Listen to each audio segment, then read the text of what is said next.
The Brandon Ingram to the Orlando Magic trade rumors silently persist on in the shadows. Today, we're going to dive into the report that says Brandon Ingram could be on the Orlando Magic next year, and whether or not the Magic are even going to look to make a trade for the New Orleans Pelicans All-Star. But first, guys, before we get into the report, if you're watching this video, you're more than likely not subscribed. 96.5% of you guys who are watching our videos, thank you for the support. But the best way to support us is also by subscribing. So join the 3.5% and support the channel. Now, let's get into the initial report that said Brandon Ingram, or at least that he would fit on the Orlando Magic. We're looking at a report via Jeremy Brenner of the Athlon Sports Group. He said, or he cites somebody saying this quote: "One of the only teams that has the capability to trade for Ingram and has a clear need for his scoring production is the Orlando Magic," Siegel writes. Next to Paolo and Franz, Ingram would give the Magic the 20-plus points per game scoring that they were missing last season when they lost in 7 games to the Cavs in the opening round of the playoffs. If they were to pursue Ingram, the question for Orlando becomes which players they would be willing to part ways with, as they recently re-signed Jonathan Isaac and agreed to terms on a contract with KCP. Now, every team in the NBA has been, rumored to be interested in Brandon Ingram. It's pretty much, even your local rec league team has been rumored to be very interested in Brandon Ingram, yet nobody's pulled the trigger on it yet. So how likely is it that he ends up getting traded by the Pelicans? Well, it looks like the Pelicans are trying to build a different kind of nucleus around Zion Williamson. And obviously with injuries and everything like that, Brandon Ingram's barely been able to stay healthy. And I think some of this comes down to just the Orlando Magic had a ton of cap space at the very beginning of free agency. Now, obviously not so much after they've kind of re-signed everybody and extended Franz in the coming years. That cap space will dwindle.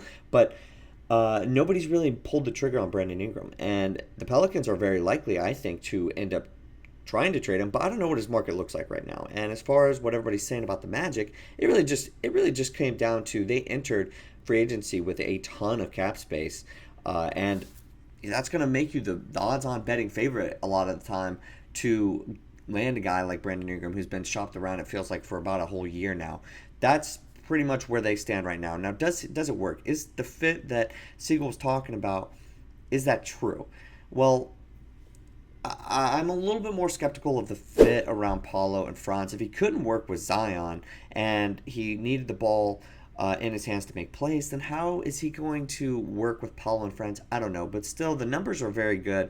Like he said, that 20 points per game would be great for the Orlando Magic. He's averaging 21 points last year for the Pelicans. 5 boards, 6 assists on pretty decent shooting, almost 50%, and obviously almost 36% from 3. So those are numbers that would be better, I would say. Those shooting numbers would be better than both Franz and Paolo, and I believe both regards. But, at almost, he'll be about 27, I believe, whenever the season tips off.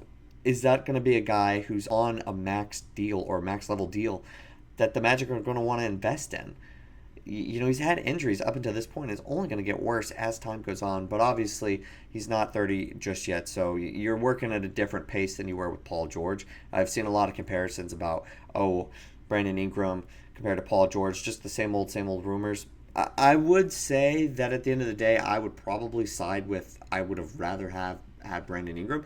But I've come around and said, what the Orlando Magic have done in this free agency has been a lot better than what some of the local fans have given them credit for, and not taking that big swing, not shelling out a ton of money to a guy who's injury prone has probably been the best move. Now, what is the potential packages that people are talking about? Because even if I say all of this, the Orlando Magic could still be in the mood to get a big fish. They could still say, we want to make a deal with a team to send Wendell Carter Jr. out. So, one of the teams is the Pelicans, is Brandon Ingram, and that kind of deal. Well, I did a little bit of research, and I couldn't really find a ton of different trade rumors, trade packages that really have an up-to-date package between the Magic and the Pelicans. But I thought that this one was really interesting. A potential trade between the Magic and the Pelicans would be the Orlando Magic receive just Brandon Ingram, and they send away Jonathan Isaacs, Jalen Suggs, Mo Wagner, 25 first-round pick, and a 26 first-round pick. Now,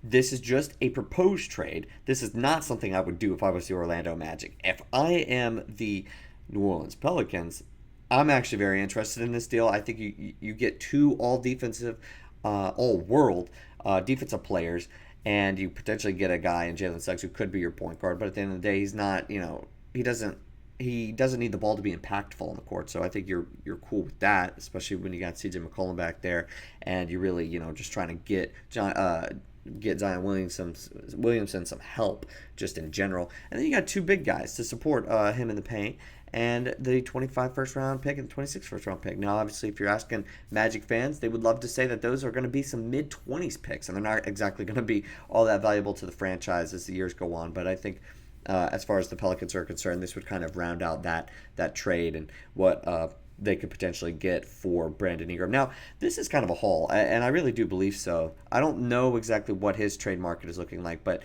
you had a lot of people say like there could have been a deal that Brandon Ingram could have went to the Hawks, when Trae Young was still with DeJounte Murray and all that, and you thought like, hey, if the Pelicans acquired DeJounte, maybe they would have to give up Brandon Ingram, or maybe they'd want to get him off the books. Well, that obviously didn't come to fruition, but I think we're seeing that sort of trade market is probably maybe right around where Brandon Ingram is. And I think if he were to get traded, I think a lot of people would be like, oh, that's it.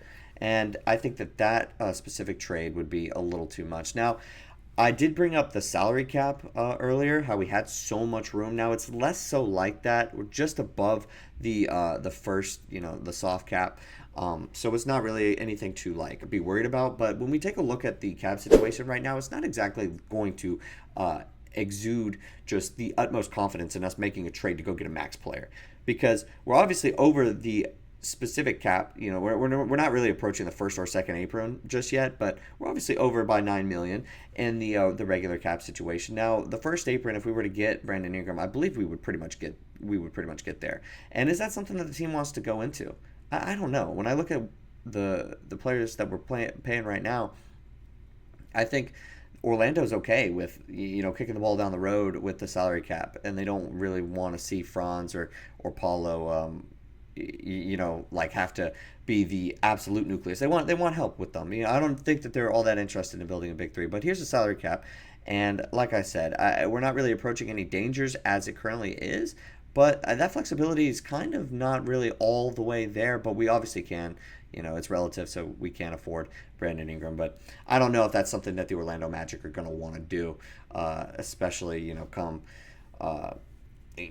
a year from now, having to deal with all of that, all those issues, and then when Paulo's eligible for his rookie max extension, going to take a large percentage of the cap. I don't think that that's something that Orlando is all that interested in. But I think the Pelicans, if they were to get offered that trade, I think they would take it. I think that they want to build a more well-rounded team, and they were trying to rely on Brandon Ingram a little bit more last year, and they couldn't do it. But as far as him going to the Orlando Magic, we'll have to see. The rumors are silently persisting on, so I would love to hear what everybody thinks in the comment section below about whether or not you think it is actually feasible for Brandon Ingram to come to the Orlando Magic. Or are you just tired of all these rumors, tired of the Brandon Ingram rumors, and you just want to see the Orlando Magic go into next year with this team? Let me know what you guys think in the comments. But that's all the time I have for today. Thank you guys for watching, and I'll see you next time with more Orlando Magic basketball news.